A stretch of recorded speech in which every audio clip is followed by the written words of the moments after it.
Thank you, Mr. President, Excellencies, and distinguished delegates. I have the honor of addressing the Human Rights Council today on behalf of the Coordination Committee of the UN Special Procedures. We welcome the decision to convene a special session on the human rights situation in the east of the Democratic Republic of the Congo, given the escalating crisis and the grave human rights violations affecting civilians, particularly North and South Kivu. As highlighted in the recent press release issued by several special procedure mandate holders yesterday, we have been closely monitoring the situation in the DRC. The intensification of hostilities, particularly in North Kivu, following the renewed offensive by the Rwandan-backed M23 armed groups, has led to widespread violence, forced displacement, and serious violations of international human rights and humanitarian law. The scale of the violence has reached unprecedented levels. Reports indicate that entire communities have been uprooted, with families forced to flee their homes in search of safety. The humanitarian consequences are devastating, as those displaced often find themselves with no access to shelter, water, sanitation, food, medical care, or education.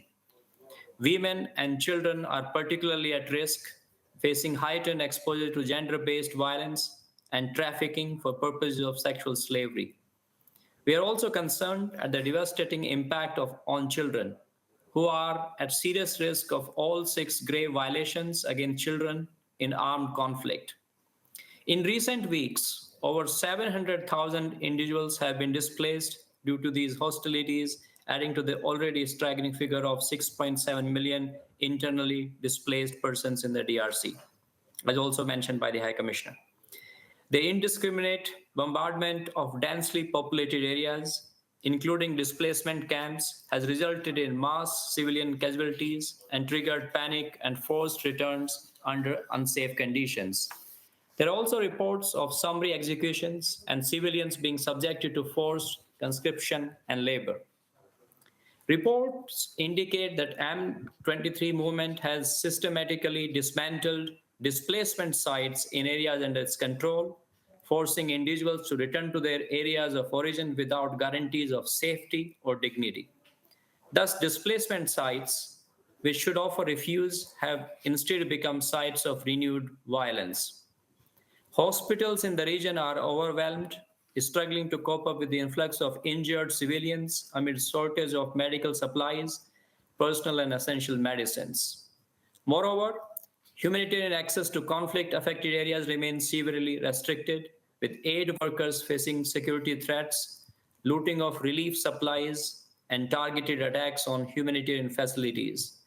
This has significantly hindered the delivery of life-saving assistance.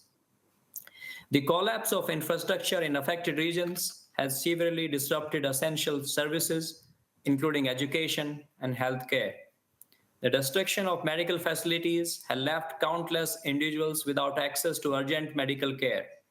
This is particularly concerning for vulnerable populations, including indigenous Pygmy peoples, persons with disabilities, older persons, and victims of conflict-related sexual violence who face significant barriers in accessing assistance.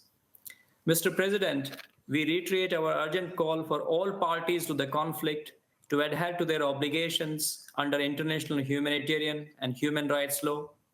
We call for the immediate cessation of attacks against civilians, the protection of civilian infrastructure, and unimpeded access for humanitarian actors to deliver assistance to those in need. We also call on all parties involved in the conflict to refrain from supporting or using mercenary-related actors. We echo the Secretary General's appeal for Rwanda to cease support for M23 and withdraw from the DRC territory. The forced return of internally displaced persons to their areas of origin must end. Their right to voluntary, safe, and dignified solutions must be upheld in accordance with international law.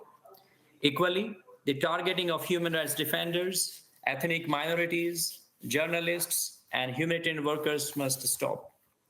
The international community has a moral and legal obligation to act decisively. We urge member states to increase humanitarian funding to ensure the continued provision of essential services, and assistance to displaced populations.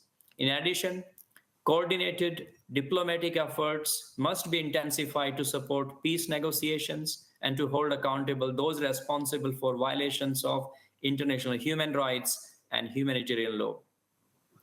We also call upon regional actors, the international community, and businesses to intensify efforts to achieve a peaceful resolution to the crisis and prevent further deterioration of the situation.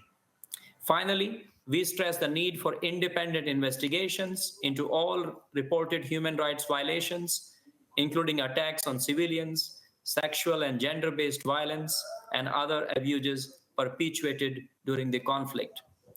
Establishing robust accountability mechanisms is critical to preventing impunity and ensuring justice for victims. Mr. President, the special procedures remain committed to working with the Council, the High Commissioner, regional human rights bodies, and other relevant stakeholders to monitor, report on, and provide advice regarding measures to address the human rights situations in the DRC. We stand ready to employ all available tools, including conducting country visits and offering technical assistance. We urge the DRC to facilitate pending country visits by mandate holders, including the Special Rapporteur on the human rights of internally displaced persons and the Special Rapporteur on trafficking in persons. The gravity of the situation demands urgent and sustained international engagement. The people of the DRC cannot afford further inaction. They need immediate relief, protection, and a path towards sustainable peace, inclusive development, and justice. As reaffirmed by the Pact for the Future, sustainable development, peace and security, and human rights are interlinked and mutually reinforcing pillars of the United Nations. We cannot have one without the others. I thank you, Mr. President.